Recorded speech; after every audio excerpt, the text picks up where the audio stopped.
Assalamualaikum warahmatullahi wabarakatuh. Berjumpa lagi dengan saya Pak Wahyu di Ubay Wahyu Channel. Kali ini saya akan membahas tentang metode fundamental pencacahan. Tapi sebelumnya jangan lupa untuk subscribe dan like videonya. Dalam prinsip dasar pencacahan terdapat dua prinsip atau aturan utama dalam menentukan banyaknya sesuatu atau yang disebut dengan numerasi, yaitu yang pertama ada multiplikasi atau perkalian dan yang kedua ada adisi atau penambahan atau bisa juga disebut penjumlahan. Aturan yang pertama itu adalah aturan perkalian. Definisinya, jika kejadian pertama dapat terjadi dalam N1 cara, saya tulis T1, dapat dilakukan sebanyak N1 cara, T1 artinya tugas 1 atau tugas pertama. Kemudian setiap kejadian pertama ini diikuti oleh kejadian kedua yang terjadi dalam N2 cara. T2 terjadi dalam N2 cara. Kemudian setiap kejadian kedua diikuti oleh kejadian ketiga yang terjadi dalam N3 cara. Dan seterusnya. Kemudian setiap kejadian ke P dikurangi 1 diikuti oleh kejadian ke P. Berarti ini TP. Dan ini terjadi dalam NP cara. Nah, maka banyaknya kejadian T1, T2, T3, dan seterusnya sampai TP secara bersama-sama itu sebanyak N1 dikali N2 kali N3 kali dan seterusnya dikali NP. Jadi ini adalah banyaknya cara kejadian 1, 2, 3, dan seterusnya sampai TP yang terjadi secara bersama-sama.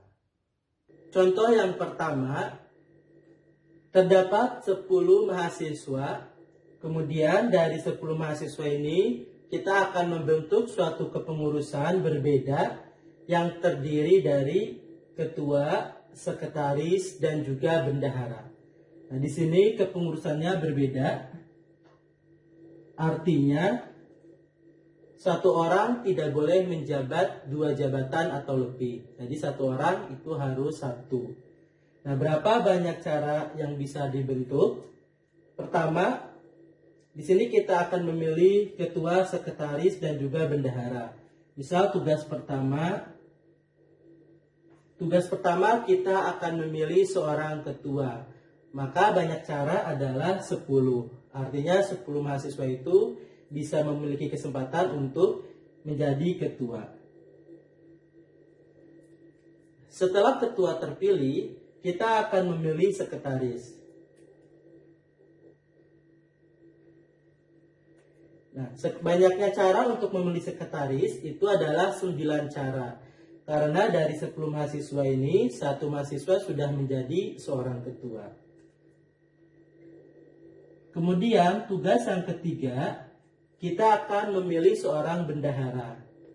Karena 1 mahasiswa sudah menjadi ketua dan 1 mahasiswa sudah menjadi sekretaris, maka yang tersisa 8 mahasiswa.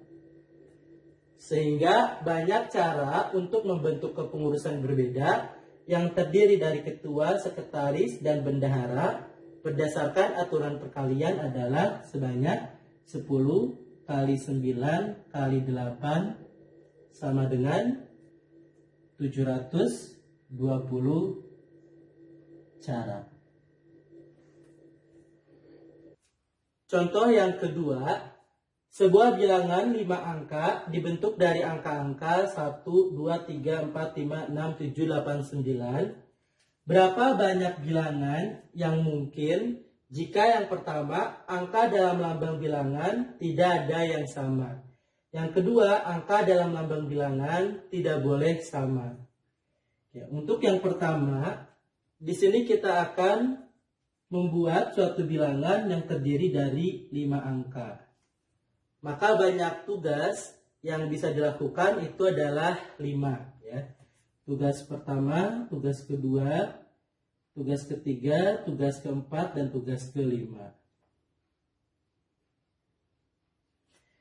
Tugas pertama adalah kita akan memilih satu angka dari 9 angka ini untuk diletakkan di posisi pertama. Berarti ada 9 cara. Karena ada 9 angka. Kemudian tugas kedua, kita akan memilih satu angka dari 9 angka ini dengan syarat dia tidak boleh sama dengan bilangan yang pertama. Karena di sini bilangannya tidak ada yang sama, ya, lambang bilangannya tidak ada yang sama. Berarti karena di sini ada 9, kemudian yang satu sudah dipilih di T1, maka sisanya 8.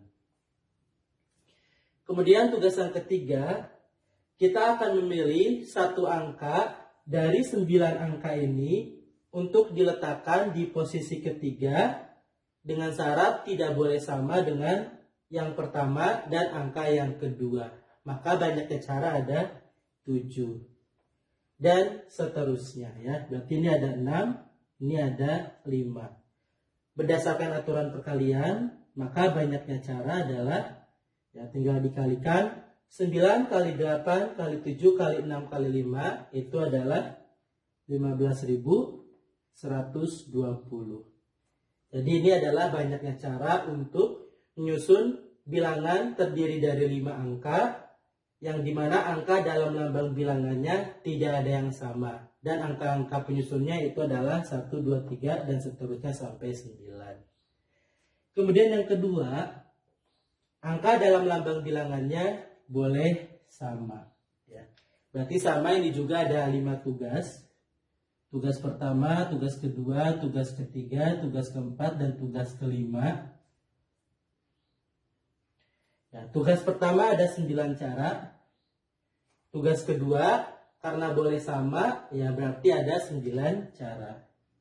Tugas ketiga pun demikian, sampai tugas kelima. Nah, berdasarkan aturan perkalian, ya, maka banyaknya cara adalah 9 pangkat 5, ya, atau sama saja dengan 59.049. Jadi ini banyak cara untuk menyusun 5 angka yang dibentuk dari angka 1 sampai 9 dengan syarat bilangannya itu boleh sama. Ya, jadi boleh sama, boleh berbeda.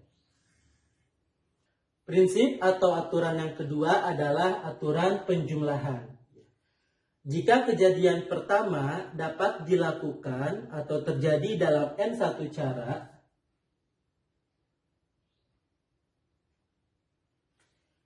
kemudian tugas kedua secara terpisah dapat dilakukan atau terjadi dalam N2 cara. Kemudian kejadian ketiga dapat terjadi dalam N3 cara. Dan seterusnya. Kemudian kejadian ke P dapat terjadi dalam NP cara. Maka banyaknya kejadian yang pertama, kedua, ketiga, dan seterusnya atau ke P itu sebanyak N1 ditambah N2 ditambah N3 dan seterusnya ditambah NP. Jadi ini banyaknya cara kejadian pertama, kedua, ketiga atau dan seterusnya atau ke P terjadi secara terpisah. Contohnya, percobaan melempar sebuah dadu yang dimana dadu memiliki 6 mata, yaitu terdiri dari mata 1, 2, 3, 4, 5, dan 6. Di sini diketahui bahwa M adalah banyak sisi dadu yang bermata genap.